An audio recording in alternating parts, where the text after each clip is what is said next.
Welcome, today in front of me TCL TL5 and I'll show you how to mute ringtone volume on this device.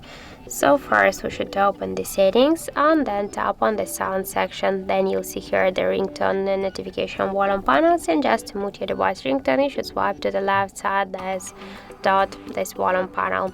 By this way we'll mute our device ringtone.